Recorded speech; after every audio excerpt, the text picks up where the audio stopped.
I had been in the tree for 11 hours before the sun came up. That's the number I keep coming back to. 11 hours at roughly 18 meters of height, 3 degrees above freezing, field gloves still in my pack, 1 granola bar, 400 milliliters of water, and 4 things standing at the base of the tree below me, not moving, just standing, in the dark. They were still there when the light came in. My name is Vashti Orel. I was 28 years old that autumn. I was in the Carpathian foothills doing ecological fieldwork, old-growth beech forests, soil composition, root network patterns. I had a permit, a GPS unit, 3 years of experience. I was staying in the village of Durova with a retired schoolteacher named Mirela who had 2 conditions. I ate dinner with her, and I listened when she talked about the forest. I was better at the first condition than the second. The night before I went in, she told me, "There is a grove, an hour into Stara Griva, where the very old trees stand in a circle. You can go there and look, but don't count the stones." I asked why. She said, "Because there are always one more than there should be, and the extra one watches you count." I wrote it in my field notes. Regional folklore, protective taboo pattern, possible ritual significance. I found it genuinely interesting. The grove was exactly as she described. 7 ancient beeches in a circle, 40 paces across. At the center, the earth smooth and bare. The trees produced litter, but nothing accumulated there. No ecological explanation. And the color of the air inside was different. Cold. Teal cold, like the sky before rain at altitude. The stones were embedded in the earth at the boundary, river-rounded, gray, flush with the ground, easy to miss. I wasn't planning to count them. I was assessing their spacing. And then I found myself counting, the way you count stairs without deciding to. 1, 2, 3, 4, 5, 6, 7.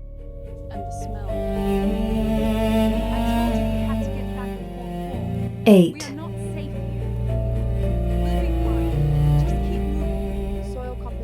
I stood with the 8th stone for a long moment. It was positioned outside the even spacing of the others, slightly northeast. Same moss growth. I photographed it. I wrote it down. And then I walked into the grove to examine the center, because the soil composition was what I had come for. And I was inside the boundary before I understood that counting to a total was different from looking, and that the total I had reached was not the same as the stones. The light changed, not with cloud cover, a quality shift, like someone turning a lamp down in an adjacent room. Honey and cold earth on every breath, and a low vibration in the soles of my boots, like a generator buried in the ground. I checked my watch. 4:15, sunset in 40 minutes. When I looked up to assess the remaining light, I saw the first one.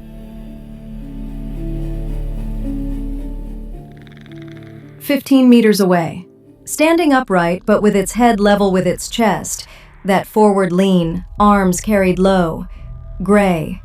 The surface of its skin was the precise gray of the beech bark behind it, and for half a second I told myself it was a trick of light, an arrangement of exposed roots. Then it tilted its head. The tilt was too far, past where a human net goes, and the cluster of its eyes, small orbs arranged like a compound insect eye in a single wet mass, caught the remaining light and returned it as a single reflective point. I climbed the tree.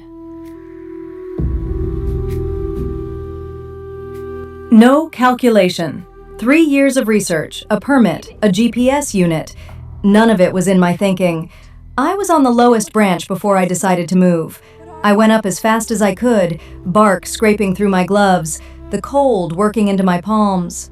I climbed until the branches thinned, 18 meters, a junction of 4 thick limbs that formed something close to a platform. I stopped. I looked down. There were 4 of them. They had come from the tree line without sound. No branch snap, nothing. They were standing at the base of the tree, spaced evenly around the root circumference, north, south, east, west, with the precision of a compass, not pressing against the bark, not clawing, simply standing, arms low, head level with chest, looking up. I observed them for as long as the light held. Height, 2 to 2.5 meters. Bipedal with quadrupedal capability. Twice in that first hour, 2 of them shifted smoothly to all 4 limbs and back, faster than I could process the transition. Mouth wide, a thin line from ear position to ear position at rest. Pale membrane visible between limb segments, in the armpits, at the inner knee. And the warmth. I put my hand against the bark of my branch and thought, that is how warm they are. Tree warm, August afternoon warm, in a cold November forest. In 11 hours, they did not reposition. Each of them tilted their head approximately twice, each tilt directed at me. When there was enough daylight to see the ground properly, I looked at the root circle. The 8th stone, photographed at the northeast of the circle boundary, was not at the northeast anymore. It was at the southwest base of the tree, 3 meters from my trunk. I did not see it move. Daylight in the grove was its own quality. Not dark, not warm. The cold teal of the air inside the circle held regardless of what the sky was doing above the canopy. I could see normal November sky through the upper branches, clouds moving, the world continuing above. Below the canopy level, the teal held. On day 2, I was a researcher again, briefly. I needed to be. So I observed. Voice memo recordings, notebook, pencil. A pencil still writes at 3 degrees with shaking hands, a pen does not. I described what I saw. The 4 creatures and their 90-minute rotation of compass positions. The 8th stone, now 4 meters from my trunk. The absence of birds. Not a single bird anywhere in the grove. I thought about descending. The creatures had withdrawn to the grove boundary in daylight, their compass positions now at the outer edge of the root circle, approximately 12 meters from my trunk. The lower tree was accessible. I could reach the lowest branch. The problem was the 8 meters between the lowest branch and the ground, and the 12 meters between me and the stone boundary. Not 12 meters of open ground, 12 meters of their attention. I knew, with the certainty of someone who has assessed an animal without touching it, that they would cover that ground faster than I would. I didn't descend. On the afternoon of day 2, I noticed the spacing. Not just the compass positions, the precise correspondence to the stones. They were at the stones. Each of the 4 active creatures was positioned at one of the 7 original stones, 3 stones unoccupied, and the 8th stone, 2 meters closer to the tree than this morning. And then I understood what I had been thinking wrong. I had been thinking, predator-prey. I had been thinking, they want to catch me. I was operating on the assumption that my survival was opposed to their objective. They were not waiting for me to come down. They were waiting. Full stop. There was a process, and I had initiated it by counting the stones, and the process had a timeline, and they were present to ensure the timeline ran. Not to harm me, not to chase me, to wait. I want you to understand why that is more frightening, not less. A predator has patterns you can interrupt: hunger, territory, threat response.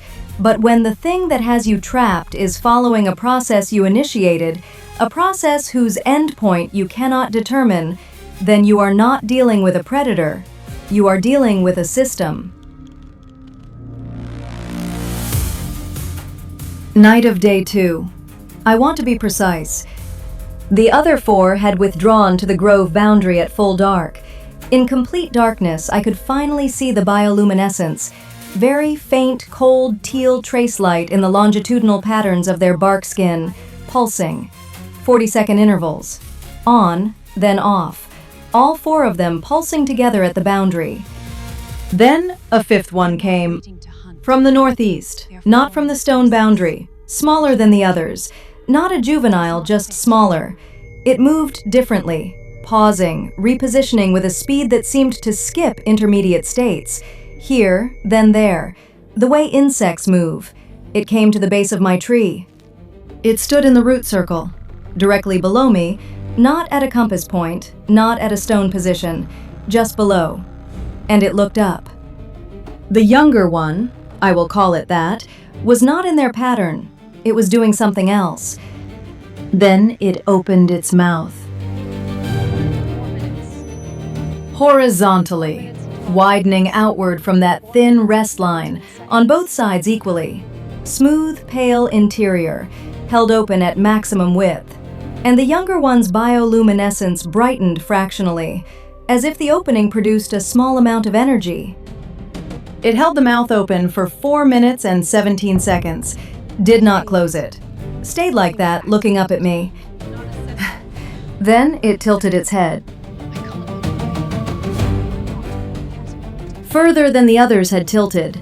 The compound eye cluster angled sharply upward, and in the wet reflective surface of those 7 small orbs, something changed.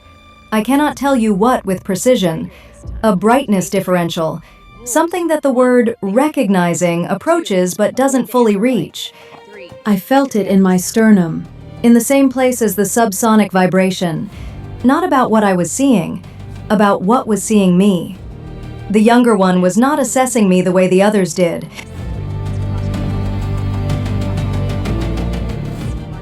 I could not look away. I stayed with that eye cluster for a long time, and I could not look away. And some part of me, the part that had counted the stones without deciding to, did not want to. On the morning of day 3, I had a system. Field notebook, pencil, columns, rule, evidence, confidence level. Rule 1, they did not act in daylight. 2 days of evidence, confidence high. Rule 2, the 7-stone compass positioning consistent and precise. Rule 3, a height limit. In 2 nights, no creature had attempted the lower trunk, despite apparent capability. Confidence, medium-high. Rule 4 was where I was working. There was a window. If they didn't act in daylight and the height limit held, then the 11-minute redistribution period in early morning between their nighttime root-based positions and their daytime 7-stone positions was potentially usable. I had timed it. 11 minutes. That was enough. On the morning of day 3, I started down. The first 8 meters went cleanly. I had 2 days to learn the branch structure, and I moved well, methodical, precise. Then the subsonic vibration changed. Not louder, a different frequency, faster, and the teal light in the grove brightened. Not a lot, enough. I held my position. The younger one was at the base of the tree, in daylight, partially in shadow at a root buttress. I had assumed it was absent during daylight hours. I had assumed that without evidence.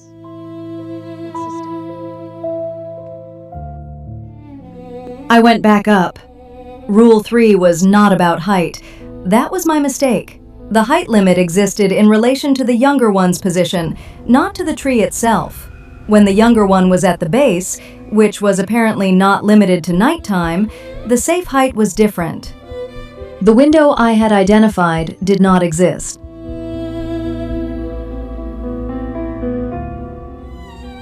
I had spent 2 days on a system operating on the wrong underlying assumption.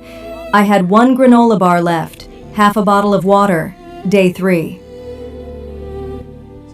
That night, the rain started. Light rain around midnight, heard in the canopy before felt, a diffuse high sound. The cold came with the wet. I pressed against the trunk and watched the grove below. The rain caught the bioluminescence in the droplets, scattered, suspended, a million cold teal stars. I could see the full geometry, the 4 main creatures at 7-stone positions, the 8th stone 5 meters from my trunk, and the younger one.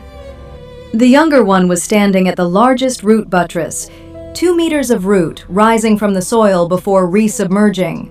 It had its hand flat against the root surface, not gripping, pressing, the way you press a wall to feel for heat. Its eye cluster was aimed at me. But not in the assessment tilt, not the compass register and return. Oriented at me with a specificity that felt like a pointing rather than a looking, as if it were showing me something. There was no one else there. I watched the flat palm against the root. The bark skin of the younger one had the same longitudinal grain as the beech root beneath it. When it was still, it was very difficult to see where it ended and the tree began. I thought, it belongs here. Not invasive, not wrong, native. And then it moved. It moved its hand from the root to the root buttress surface, then higher, 3 positions in sequence, and I watched without understanding until it had done it, and I realized it was climbing. Up the root, 2 meters from the ground. The root connected to the trunk. The trunk went up to where I was. The height limit I had been relying on, the entire architecture of my survival plan for 36 hours, was a preference, a pattern, not a law. And it had just changed. There is a kind of fear that costs energy, and a kind that is simply accurate description of your situation. Sometime before dawn on day 4, I crossed from the first kind to the second.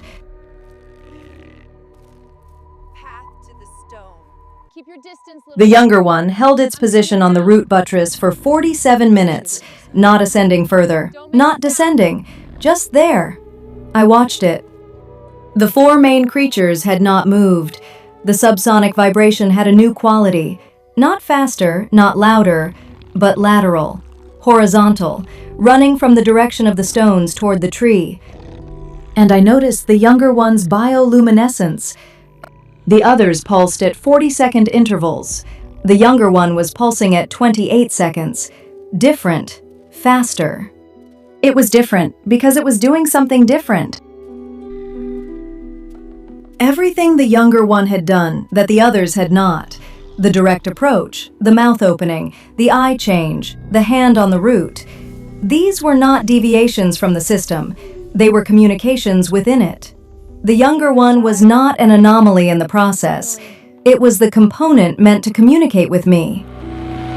I had been watching it for 3 days without understanding it was trying to tell me something. I thought about Mirela. Never count the stones. Not because counting was forbidden, because counting was a signal, a way of saying, I am the kind of being that notices and numbers things. I recognize patterns and totals. I am literate in the language of the forest's own markers. And the forest had responded in its own language. The pulse intervals. I pressed the timer on my phone. 28 seconds. The others, 40. Faster, more direct, because it was addressing me specifically. And the horizontal vibration. Not from below, from the direction of the stones. Lateral. Running from the northeast stone, the wrongly positioned one, the 8th stone, toward the base of my tree, and the younger one positioned exactly along that line. The 8th stone. You shouldn't have counted them. That was the root. The 8th stone was not an 8th stone. It was the exit marker. It moved each night because it was showing me the path, moving closer, pointing northeast toward the original stone ring, the direction out.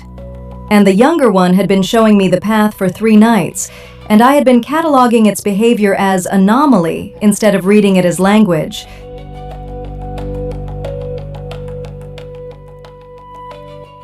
I checked the pre-dawn light.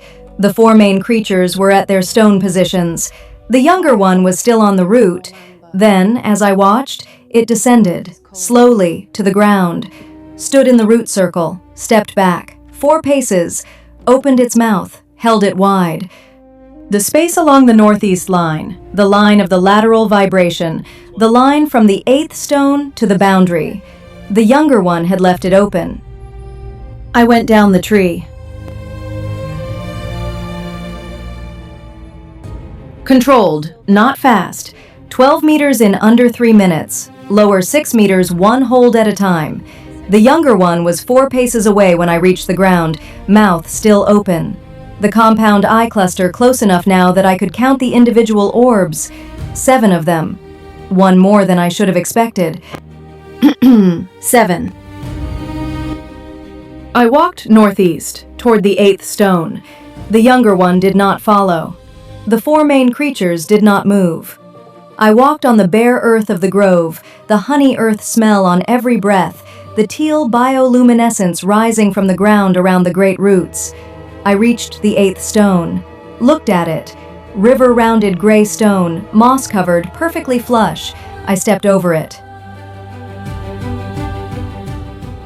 The teal was gone. Just like that. One step. Cold teal on one side, autumn on the other. Ordinary November gray with the amber in it. The warmth of morning light through ordinary clouds. The honey earth smell quieting, like something turning a dial. I walked away from the stone line.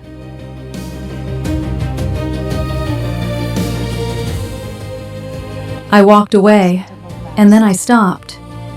I turned back. The younger one was at the stone line, standing at the 8th stone. Not past it, at it.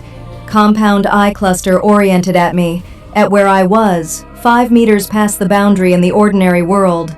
Mouth closed, the wide, thin line at rest. And it was still, with the thoroughness of a tree being still. The thoroughness of something that was here before me and will be here after. I looked at it for a long time. Then I walked to the village. Mirela opened the door before I reached it. Oil lamp at the kitchen table, copper pots on hooks, the cat on its blanket. She looked at me and said nothing for a moment. Then, "You counted them." I told her I had. All of them. All of them. She put bread and tea on the table and sat down. With the look of someone who has known this was coming for a long time. Not me specifically, but someone like me eventually, because the forest is the forest, and some people count and some don't.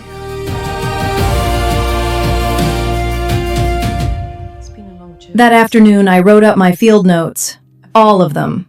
17 pages of voice memo transcript, the full catalog of rules, the photographs, the most comprehensive record I have ever produced.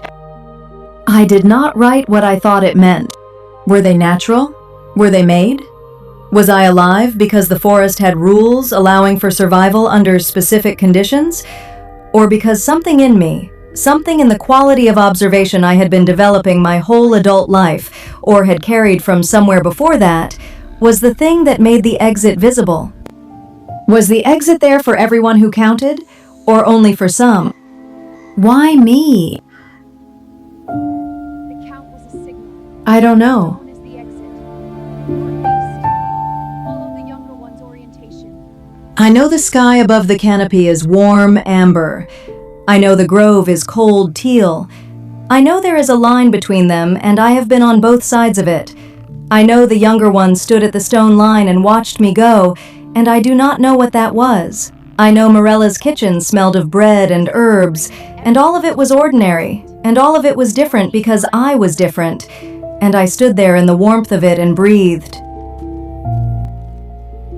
I drove out of Durova the following morning. On the last stretch before the highway, the road curves, and for 10 seconds you can see directly into Stara Griva, into the gap where the ordinary light meets the cold of the old growth. I looked.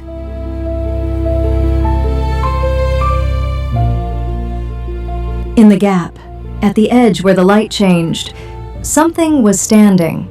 Small, silver gray, head level with its chest. The ordinary world. I'm home. I drove away. I still count things. I cannot help it. I am the kind of person who counts. I just know now what counting can open.